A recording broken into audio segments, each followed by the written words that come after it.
So yesterday, the House Intelligence Committee Chairman Devin Nunes, he dropped the bombshell and all the news that following the November election that the Trump transition team and their communications were captured by intelligence community surveillance. After being briefed by Chairman Nunes, President Trump, well, he said he felt somewhat vindicated by this revelation. Check this out. Do you feel vindicated by Chairman Nunes coming over here? I somewhat do. I must tell you, I somewhat do. I very much appreciated the fact that they found what they found, but I somewhat do. And joining us now, the chairman of the House Intelligence Committee, Devin Nunes, a congressman from California. Congressman, thank you for being with us. Let's go over what it is that you said the other day, which has now gotten a lot of play, and that is, in fact, surveillance took place in November, December, and January of the president-elect, his transition team. What else do you know? Well, what bothers me is what I was able to review. Looks like it was in November, December, and January. Those reports are concerning to me, and I briefed the speaker, and then I spoke to the news media publicly, and then went to brief the president on what I saw, because I think it's important that he sees it. The president then said that he felt vindicated over his claims that he felt he was, well, he said wiretapping, but surveillance wiretapping, in my view, were just really parsing words.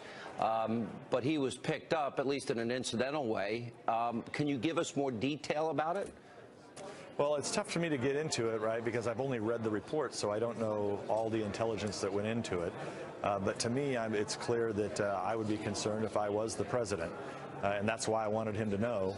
And I felt like I had a duty and obligation to tell him because, as you know, he's been taking a lot of heat in the news media. And I think to some degree, there are some things that he should look at to see whether, in fact, he thinks the collection was proper or not. All right. What about this process? Because we got to go back. I think you would agree with me that the unmasking, if we have our intelligence community doing their job, and I want to emphasize that I have great faith in our intelligence community, and they provide this country with safety and security. It is a necessary evil in an evil world, right?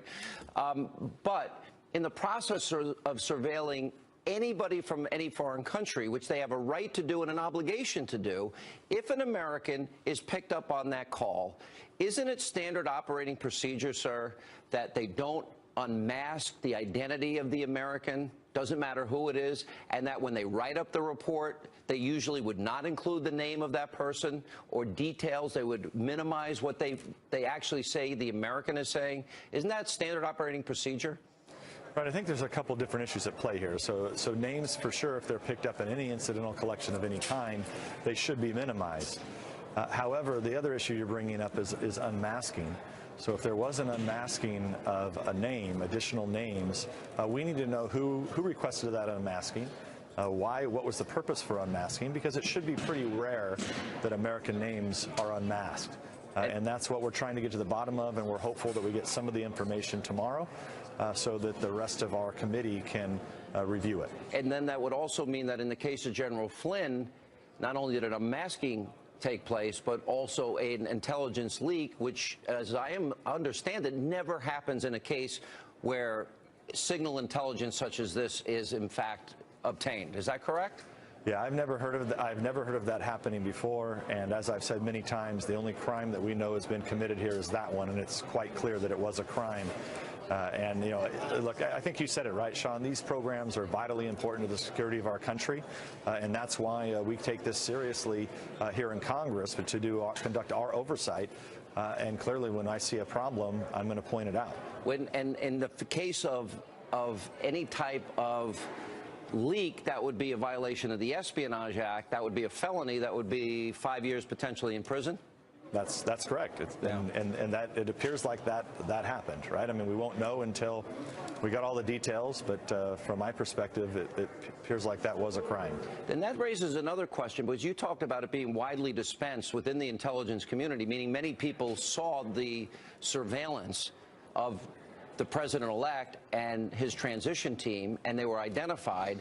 Then it goes to the issue of how many people had access to it.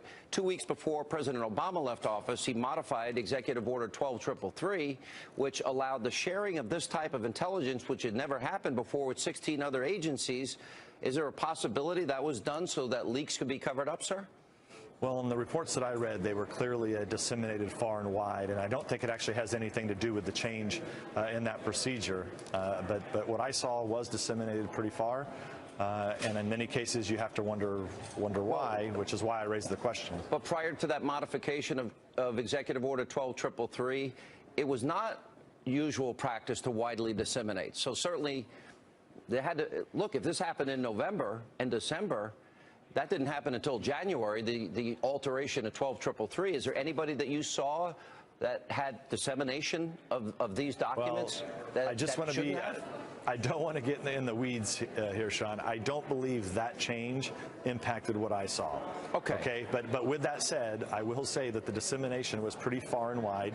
And like I've said before, I think it appears to me that it was all legal. The question is should it have been done in the first place? Did it meet foreign intelligence value? And then secondly, were any other American names unmasked? And I have information that says that there were. Do you question whether or not it was necessary for surveillance? In other words, when you read, okay, so-and-so was talking to so-and-so, did you get the impression why would this be surveilled in the first place?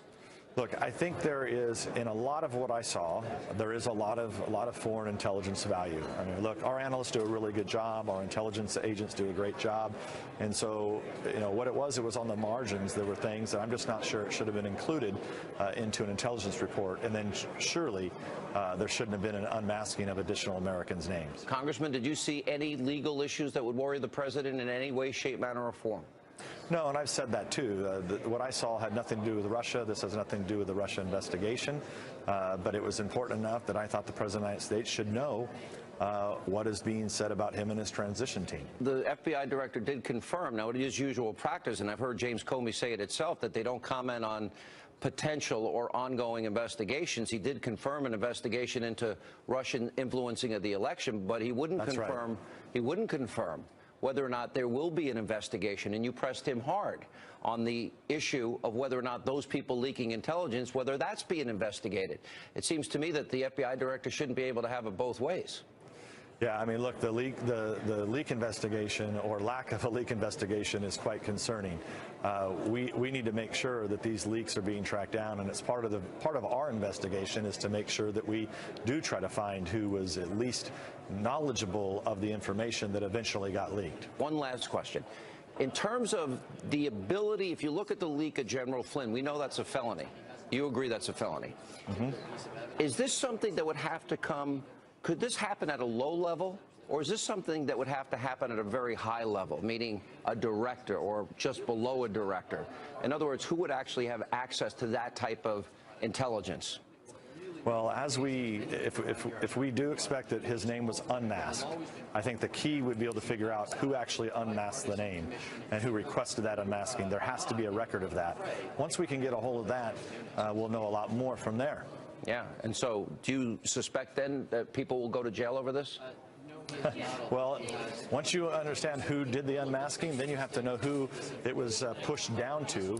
What's the complete audience of people that would have had the name, and then you kind of know at least your initial folks that would know about it. Now, I think that also goes back to 12333 because it could have been now 16 other agencies involved that maybe something hand-delivered and not sent over electronic device. Sir, I appreciate your time. Thank you for being with us. Thanks, Sean.